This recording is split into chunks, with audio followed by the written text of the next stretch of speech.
আওয়ামী লীগ একটা ডকুমেন্টারি দেখাতো, আমাকে লাল চিহ্ন দিয়ে দেখাইতো যে এই হচ্ছে নিজামী মুজাহিদের সেনাপতি। মিছিল করতে নামবো ওই সময় গোয়েন্দা সংস্থার লোকরা আমাকে একদম ঘিরে ফেলতো। মাসুদ ভাই, আপনার পর্যন্ত আসতে হলে তার দরজা তো আমি খুলবো, আমার বডি বা আমার যে বাসায় দা আছে এই বডি এবং দায়ের নিচ দিয়ে তাকে আসতে হবে। 36টা দিন আন্দোলন তো সেই 2008-9 থেকে শুরু হয়েছে, কিন্তু লাস্ট 36 দিনের কথাটা যদি বলি, আপনার যে স্মৃতিগুলোর সামনে আসে যদি একটু বলা যায় মিডিয়াতে, এগুলোর কারণে হয়তো আপনাকে তো এমনি তো আসলে আওয়ামী লীগ তো অবাক হচ্ছে যে আপনি কেন মরেন না, তো অপ্রকাশিত কথা, অলিখিত কথা, কিন্তু এই 36 দিনের কিছু স্মৃতি যদি গল্প যদি বলা যায়। জুলাই তো আন্দোলনটা জুলাই থেকে শুরু, আমরা 17 বছর বা 15 বছর অ্যাটলিস্ট বলা যায় যে 2009-এর পর থেকেই আমাকে টার্গেট, আমি বলেছি আপনাদেরকে বোধহয় এর আগে, যে আমাকে টার্গেট করেছে মূলত 2006 সালে 28 অক্টোবর থেকে। আমি ছাত্র শিবিরে তখন কেন্দ্রীয় সভাপতি এবং আমার নেতৃত্বে এটা হয়েছে। আসলে জামাত ইসলামী ছাত্র শিবিরের ব্যক্তি কোনো ইম্পর্টেন্ট না। আমি ইরানের প্রেসিডেন্ট রিসেন্ট ওনার একটা বক্তব্য আমার খুব ভালো লাগে। উনি বলেছিলেন যখন ওনাদের রাষ্ট্রের উপরে হামলা হবে বা ওনাকে হত্যা করার জন্য সিদ্ধান্ত নেওয়া হয়েছিল, এটা আমাদের মাওলানা মওদুদী মরহুম রহমতুল্লাহ আলাইহি বলেছিলেন যে জামাত ইসলামী ব্যক্তি মওদুদী কোনো ব্যাপার না, এক মওদুদীকে হত্যা করা হবে, এখানে আদর্শ চলমান থাকবে। আমাদের কাছে ইসলাম বড়, আমাদের কাছে মওদুদী বড় না। ইভেন জামাতও যদি কেউ শেষ করে দেয়, জামাত আমাদের কাছে বড় না, আমাদের কাছে ইসলাম বড়। কারণ আমরা জামাত প্রতিষ্ঠা করতে আসি না, আমরা ইসলাম প্রতিষ্ঠা করতে এসেছি। তো সেই জায়গা থেকে আমরা জুলাই মাসটা যখন শুরু হয়, বাট আমাকে টার্গেট করা হয়েছিল যে 2006 সালের 28 অক্টোবর যখন আওয়ামী লীগ লগি বৈঠা দিয়ে আন্দোলন করে, আমরা তো তাদের সাথে একদম টানা 12 ঘন্টা লড়াই করেছি এবং আলহামদুলিল্লাহ শেষ পর্যন্ত তাদেরকে আমরা নিবৃত্ত করতে সক্ষম হয়েছি। প্রশাসনের সাথে আন্ডারস্ট্যান্ডিংয়ে করে আমরা তাদেরকে বলেছি তাদের একজন কর্মী এখানে থাকতেও বা তাদের একজন সন্ত্রাসী এখানে থাকতেও আমরা আমাদের পল্টন ছাড়বো না, এবং আমরা ছাড়িনি। তাদেরকে সবাইকে ওখান থেকে পাঠাই দেওয়ার পর আমাকে বিজিবি, তখনকার বিজিবি বিডিআরের সদস্য এবং পুলিশের লোকেরা এসে আমাকে বললো যে মাসুদ ভাই, এখন আপনি আপনার লোকজন একটু চলে যান, আমরা তাদের সবাইকে সরাই দিছি, প্রয়োজন আপনি গিয়ে একটু আপনার লোক দিয়ে দেখতে পারেন। দেখলাম যে হ্যাঁ সরে গেছে। তখন আমরা ওখান থেকে চলে আসছি। তো সেই সময় থেকে তারা আমাকে টার্গেট করছে এবং আমি যতবার জেল থেকে বের হয়ে আসছি প্রতিবারই তো আমাকে আটকাই দিয়েছে। চতুর্থবার আমি বের হতে পারছি, তাও বের হতে পারছি আমার শ্বশুর আব্বার ডেথ সার্টিফিকেট দিয়ে, না হলে ওরা বলেছিল যে আজকে আপনাকে নিয়ে যেতাম। তো এই প্রতিবার আমি জিজ্ঞেস করতাম যে ভাই আমার অপরাধটা কি, আমি তো জামাত ইসলামের মাত্র এখন হলাম সহকারী সেক্রেটারি, তাও মহানগরীর। তো বললো যে আপনার অপরাধ জামাত ইসলামী সহকারী সেক্রেটারি, এইটা সমস্যা না, আপনি ছাত্র শিবিরের কেন্দ্রীয় সভাপতি ছিলেন। আমি বললাম আরও তো কেন্দ্রীয় সভাপতি ছিল। বলছেন আপনি 2006 সালে কেন্দ্রীয় সভাপতি ছিলেন। আমি মিনিংটা বুঝতে পারতাম আর কি। এবং আপনি মজার ব্যাপার হচ্ছে, আমি তো তখন বিভিন্ন বাসায় থাকতাম। এক বাসায় রাতে গিয়ে উঠছি, ওখানকার স্কুল ফিল্ডে রাত 12টার সময় পর্যন্ত দেখি যে ওই লাগিয়ে প্রজেক্টর লাগিয়ে তারপরে আওয়ামী লীগ একটা ডকুমেন্টারি দেখাতো, এবং সেই ডকুমেন্টারিতে দেখাতো আমাকে লাল চিহ্ন দিয়ে দেখাইতো যে এই হচ্ছে নিজামী মুজাহিদের সেনাপতি, নিজামী মুজাহিদের সেনাপতি শফিকুল ইসলাম মাসুদ, যে 2006 সালের 28 অক্টোবর কি দেখাইতো, আমার হাতে একটা লাঠি দেখাইতো, দেখাই গোল চিহ্নতে দেখাইতো এই হচ্ছে নিজামী মুজাহিদের সেনাপতি, যে ওই দিন এই তাদের ভাষায় আর কি যে এই হত্যাকাণ্ড তারপরে অরাজকতা পরিচালনা করেছে। অথচ তার বিপরীতে কিন্তু তারা আমাদেরকে গুলি করছে, পিস্তল দেখা গেছে, ডাক্তার এইস ইকবাল যে ছিল সরাসরি গুলি করেছে, এগুলো সব আছে।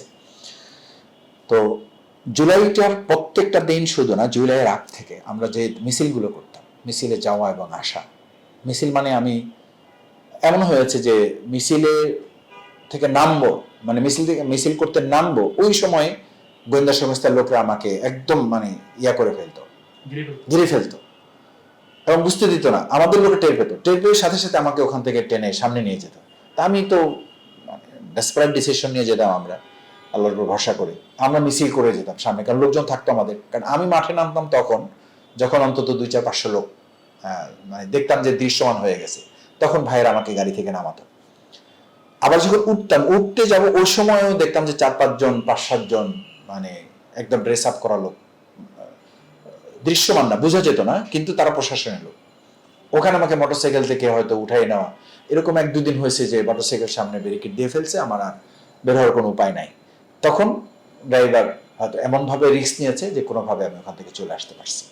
তো এরকম প্রত্যেকটা দিনই, শুধু জুলাই আগস্ট আসলে বলা হয়, আমাদের 2009 সালের পর থেকে প্রত্যেকটা দিন, প্রত্যেকটা সেকেন্ড, মুহূর্তই আমাদের এরকম মানে স্ট্রেসফুল লাইফ গেছে, এবং প্রতিদিন আমি গ্রেপ্তার হব এরকম একটা ব্যাপার ছিল। তো জুলাই আগস্টে যেটা হয়েছে যে তখন তো আন্দোলনটা বরং ওই, আমি আমার দৃষ্টিতে যদি বলি তাহলে আমার কাছে জুলাই আগস্টের সময় আমরা কিছুটা ফিরে হয়েছি, কারণ তারা পর্যন্ত পুরো টার্গেটটা ছিল শুধু জামাত ইসলামী ছাত্র শিবির, এবং সেই ছাত্র শিবির জামাত ইসলামের মধ্যেও আমাদের আবার কিছু লোকদেরকে, যারা আমরা ফিল্ডে ওয়ার্ক করতাম, ফিল্ডে আমরা যারা একটু রোল করতাম, স্বাভাবিকভাবে আমাদের সিস্টেমটা হচ্ছে যে আমরা আমাদের first category, second category, third ক্যাটাগরিকেও আমরা ফিল্ডে মুভ করাই না, আমরা থার্ড ফোর্থ ক্যাটাগরি যারা আছি আমরা মুভ করতে থাকবো, আমাদের ওই সেট আপটা যেন ঠিক থাকে। এবং সে কারণে আমাদের উপর দায়িত্ব আসতো, আমরাও বলতাম, আমরা নিজেরাই বলতাম এটা জামাত ইসলামী ছাত্র শিবিরে এটা ব্যতিক্রম। এবং কেউ বলে না যে জামাত ইসলামী ছাত্র শিবির কি কারণে এত মজবুত? মজবুত এই কারণে যে আমি বলি যে বুলবুল ভাই আপনার যেতে হবে না, মিছিলে আমি যাব, আপনি থাকেন। আবার আমাকে আমার পরের ভাইরা বলে যে মাসুদ ভাই আপনার যেতে হবে না, আমি যাব, অ্যারেস্ট আমি হব, আপনি হবেন কেন? এই প্রতিযোগিতা যেই সংগঠনে থাকে সেই সংগঠনে আপনি আমাদেরকে হারাবেন কি করে? এবং এই প্রতিযোগিতাটা আমাদের ছিল। তো আমি বলি যে জুলাই আগস্ট যখন আসে তখন আমরা কিছুটা বরং রিল্যাক্স হয়ে গেছি, কারণ প্রতিপক্ষের ইয়াগুলো মানে উইংগুলো ভাগ হয়ে গেছে, তখন এক কেন্দ্রিক আমাদের উপরে না।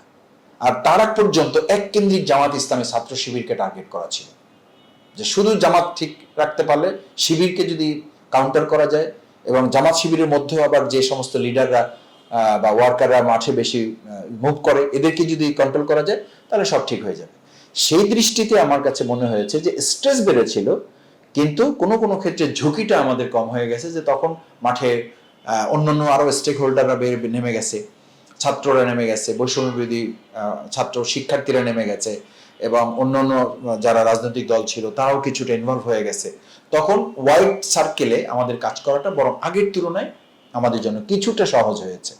সেই দৃষ্টিতে যদি বলি যে আমি জুলাই আগস্ট এনজয় করেছি, কারণ আগের মুভমেন্টটা এত স্ট্রেসফুল ছিল, যে ট্রেনিংটা এত কঠিন ছিল, যে পরের যুদ্ধটা আমাদের জন্য সহজ হয়ে গেছে। আমার 11 বছরের ট্রেনিং মানে মাঠ পর্যায়ে, আর ওই সময় ছিল যুদ্ধ, জুলাই আগস্ট।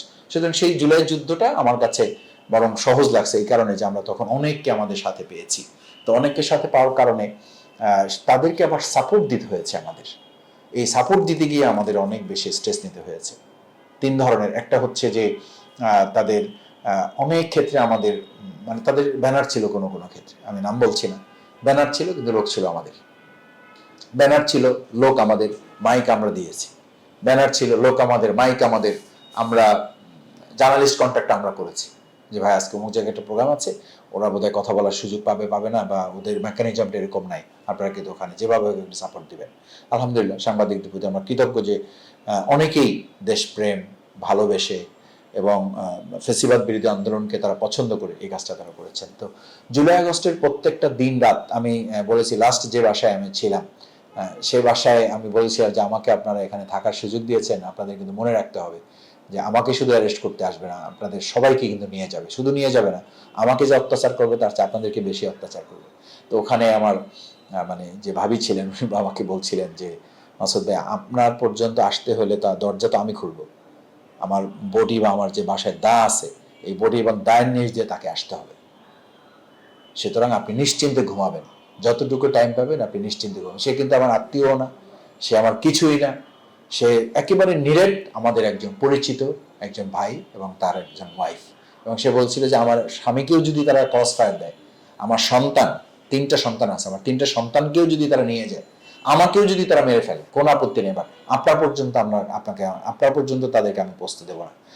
এই ভালোবাসা যেই সাধারণ মানুষের, এবং এরা কিন্তু আবার বলি এরা কিন্তু একেবারেই সাধারণ মানুষ, শুধু আমাদেরকে পছন্দ করে। আমরা তখন, কারণ আমাদের কোনো রকম কর্মীর বাসায় তো থাকা যাচ্ছে না, তারা নিজেরাই পালায় বেড়ায়, তারা নিজেরাই এক বাসা থেকে আরেক বাসা থাকে, তাহলে আপনি থাকবেন কোথায়? তো থাকতে হয়েছে কিন্তু এইরকম যারা মানে ওয়েল উইশার থেকে আমাদেরকে যারা পছন্দ করতে, তা তাদের ডেসপারেটনেসটা আপনি বুঝতে পারছেন, যে মানে তারা এটা বলে যে মাসুদ ভাই আপনার রুম পর্যন্ত পৌঁছতে হলে আমার দা এবং বটির নিচ দিয়ে তাকে যাইতে হবে।